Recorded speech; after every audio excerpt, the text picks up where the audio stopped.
La véritable histoire de la tour de Babel a-t-elle réellement existé? Cachée dans le livre de la Genèse se trouve l'histoire d'une immense structure que la plupart des chrétiens identifient comme la tour de Babel. Le récit biblique expliquant pourquoi le peuple de Dieu a construit cette tour est bref mais évocateur. L'humanité rebelle et orgueilleuse voulait faire ce qu'elle voulait, mais Dieu est intervenu pour l'arrêter. Et toutes les diverses langues du monde peuvent être retracées jusqu'aux conséquences de cet événement fatidique. Pourtant, lorsque nous plongeons dans les Écritures, des trésors peuvent être trouvés parmi les ruines, des leçons pertinentes peuvent être tirées des décombres de cette tour et utilisées comme fondation pour la vie chrétienne moderne. Dans cette vidéo, nous en apprendrons un peu plus sur la tour de Babel et la confusion des langues. La ville de Babel, après le déluge, Dieu avait ordonné à l'homme de se disperser et de peupler la terre. Cependant, contrairement à l'ordre de Dieu, cette population décida de s'unir en construisant une ville dans la plaine de Shinar, en Sumer. La ville de Babel est la première ville mentionnée après le déluge, et la région où Babel a été édifiée deviendrait plus tard la célèbre Babylone. La ville de Babel a été fondée par Nimrod, qui a également fondé les villes d'Érec, d'Akkad et de Kalash, puis a fondé les villes de Ninive, Rehoboth-Ir, Kalash et Raisan lorsqu'il partit pour la Syrie. Selon le récit biblique du chapitre 11 du livre de la Genèse, Babel était probablement le premier siège du gouvernement de Nimrod, et c'est là que son royaume a commencé. La tour de Babel est un récit biblique trouvé dans le livre de la Genèse, chapitre 11, versets 1 à 9. Selon l'histoire, après le déluge, l'humanité parlait une langue commune et s'était établie dans la terre de Shinar.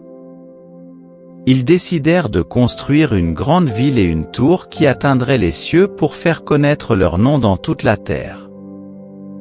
Il n'y avait qu'une seule langue et une seule manière de parler. Les hommes partirent de l'Orient, trouvèrent une plaine dans la terre de Shinar et y habitèrent. Ils se dirent les uns aux autres, « Venez, construisons des briques et cuisons-les bien. » Les briques leur servirent de pierre et le bitume d'argile. Ils dirent, « Venez, construisons une ville et une tour dont le sommet atteindra les cieux, et faisons-nous un nom, afin que nous ne soyons pas dispersés sur toute la terre. » L'expression « dont le sommet touche les cieux » démontre parfaitement l'orgueil de cette civilisation ainsi que le niveau de technologie qu'elle possédait déjà à l'époque. Le texte de la Genèse 11 ne précise pas si ces personnes craignaient un nouveau déluge, mais la structure de la ville, l'imposante tour et l'insistance d'une société totalement intégrée semblent indiquer cette condition. Si c'est réellement ce qui s'est passé, alors ce comportement, en plus de caractériser la désobéissance envers Dieu, exposait également le manque de confiance dans la promesse que le Seigneur avait faite, à savoir que la terre ne serait plus jamais submergée par un déluge. Curieusement, l'expression tour de Babel n'apparaît pas dans l'Ancien Testament, mais c'est le nom communément adopté pour désigner la tour de la ville de Babel. Le mot pour tour est Migdol, qui signifie autour de guet, et le mot Babel vient de Bavel, signifiant porte de Dieu, par la combinaison de l'akkadien Bab avec l'hébreu El. Le nom Babel est également expliqué par l'étymologie populaire basée sur une racine hébraïque similaire, Gbalal, qui signifie confusion, mélange, et qui a des relations phonétiques avec le mot Babel. Il est certain que le nom Babel est devenu synonyme de lieu du jugement de Dieu, où la confusion des langues a eu lieu et où les différences ont commencé. En ce qui concerne l'apparence de la tour de Babel, les gens se dirent les uns aux autres, « Venez, construisons des briques et cuisons-les bien. » Les briques leur servirent de pierre et le bitume d'argile. Genèse, chapitre 11, verset 3, dans la région de Babel, il n'y avait ni pierre pouvant être utilisée comme brique, ni chaux pour être utilisé comme mortier. Ainsi, de nombreuses constructions dans cette région étaient faites de briques et d'argile séchées au soleil ou cuites dans des fours. Les fondations des édifices étaient également faites d'argile pétrie, et le bitume était utilisé comme mortier. Il est très probable que la tour de Babel était une structure connue sous le nom de Ziggurat, construite par le peuple de Shinar. Un ziggurat était une structure semblable à une pyramide faite de briques d'argile, souvent associée à des religions païennes comme celle des Babyloniens et des Mardoukites. Bien que les Mardoukites n'aient réellement revendiqué la renommée qu'à partir de 1800 avant Jésus-Christ, les structures des ziggurats ont commencé vers 3000 avant Jésus-Christ. Ces structures avaient sans aucun doute des racines païennes, car elles étaient construites pour la divinité patronale de cette terre, Nimrod, arrière-petit-fils de Noé, un homme puissant et probablement mal intentionné, ordonna la construction de la tour. L'ancien historien Joseph déclare à propos de Nimrod, qu'il a également dit qu'il se vengerait de Dieu s'il décidait d'inonder à nouveau le monde. Pour ce faire, il construirait une tour si haute que les eaux ne pourraient pas l'atteindre et se vengerait de Dieu pour avoir détruit ses ancêtres. Antiquité des Juifs, livre 1, chapitre 4. Comme le peuple de Shinar voulait atteindre les cieux, on peut imaginer qu'il s'agissait d'une structure de ziggurat très haute. Les Écritures ne nous disent pas jusqu'où Dieu leur a permis de construire la tour avant d'interrompre leur progression. Où se trouvait la tour de Babel? Bien que nous n'ayons probablement pas les coordonnées exactes, nous pouvons supposer que la tour de Babel était située là où se trouverait plus tard Babylone, en Irak moderne. Cela aurait du sens compte tenu de la construction en forme de ziggurat, plutôt que d'autres projets similaires en cours de construction dans cette région à l'époque. La Babylone de cette époque était quelque peu différente de celle que nous connaîtrons des siècles plus tard, mais elle était quand même une ville de dépravation et de ruine. Ce n'est pas étonnant que la Bible parle si mal de Babylone. Lorsque nous arrivons à l'Apocalypse, Babylone apparaît de manière constante dans le récit biblique. Après le déluge, Dieu a dit à l'humanité de se disperser sur toute la terre, mais ils sont restés où ils étaient, en défi, ont construit une tour pour atteindre les cieux. À la confusion des langues à Babel, alors l'Éternel descendit pour voir la ville et la tour que les fils des hommes construisaient.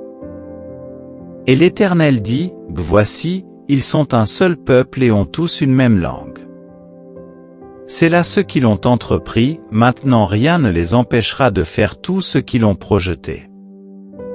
Allons, descendons et la confondons leur langue, afin qu'ils n'entendent plus le langage de l'autre. Ainsi, l'Éternel les dispersa sur toute la surface de la terre, et ils cessèrent de bâtir la ville. C'est pourquoi on l'appela Babel, car là l'Éternel confondit le langage de toute la terre, et de là l'Éternel les dispersa sur toute la surface de la terre. Le message sur la tour de Babel concerne le jugement de Dieu qui est venu sur ce peuple, apportant la confusion des langues et initiant la dispersion géographique de l'humanité ainsi que l'émergence des diverses cultures et des variétés linguistiques. Dieu a vu que les gens travaillaient ensemble pour un objectif commun. Malheureusement, cet objectif était imprégné d'arrogance et en opposition directe à l'ordre de Dieu de multiplier et de remplir la terre. Genèse, chapitre 9, verset 1, Dieu décida alors d'intervenir à cause de l'orgueil et de la désobéissance des humains. Le peuple avait l'intention d'atteindre les cieux de manière indépendante, défiant ainsi l'autorité divine.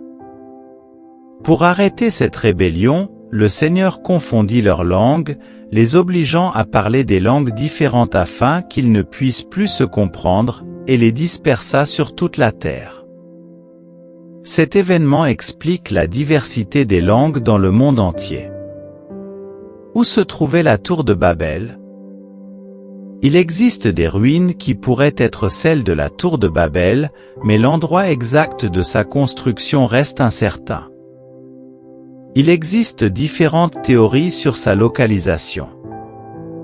Théorie 1. Certains interprètes s'accordent avec la tradition transmise par les Juifs et les Arabes selon laquelle la tour de Babel était le temple de Nabu à Borsippa, à environ 16 km au sud de Babylone. Ce temple-tour avait 7 niveaux. La principale défense de cette suggestion est que le nom Borsippa est probablement une variante de Nir, qui signifie tour. Théorie 2. Une autre suggestion est que la tour de Babel était située dans la ville de Babylone, et était un ziggurat bien connu appelé Etemenanki, ce qui signifie la maison du fondement du ciel et de la terre.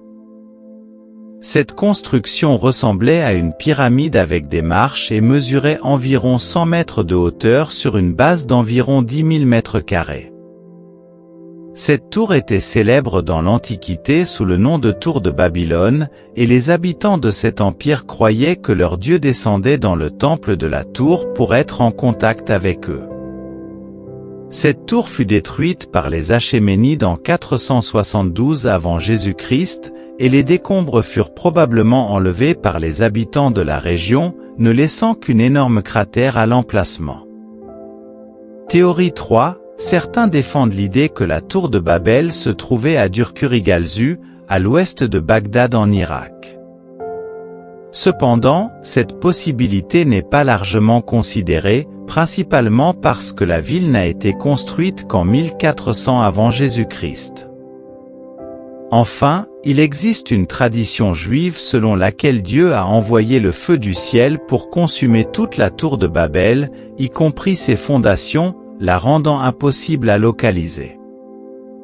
La fin des barrières linguistiques, l'histoire de la tour de Babel enseigne l'humilité et la reconnaissance de l'autorité de Dieu. Elle suggère que les réalisations humaines doivent être alignées sur la volonté divine et non motivées par le désir d'autoglorification. La tour elle-même peut symboliser les tentatives humaines d'atteindre Dieu par des efforts humains plutôt que de faire confiance à la direction divine et à l'humilité. Elle sert de rappel que la véritable élévation spirituelle vient d'une relation humble et obéissante avec Dieu. Parler des langues différentes divise les gens, mais Dieu a fait un miracle le jour de la Pentecôte pour montrer son pouvoir de renverser les barrières linguistiques. Après que Jésus-Christ soit retourné au ciel, il a attiré l'attention des gens en utilisant un bruit semblable à celui d'un vent fort et impétueux. Lorsqu'ils sont arrivés, ils ont vu les disciples de Jésus parler d'autres langues. En entendant ce son, une foule s'est rassemblée, stupéfaite car chacun les entendait parler dans sa propre langue maternelle. Dieu a utilisé ce miracle spécial pour annoncer la venue de son Esprit Saint et le début de son Église. L'Esprit Saint et l'Église réunissent des personnes de langues différentes au lieu de semer la confusion. Le peuple de Dieu peut alors avoir compréhension et paix, et lorsque Jésus-Christ reviendra sur terre, tout le monde apprendra à parler une seule langue pure.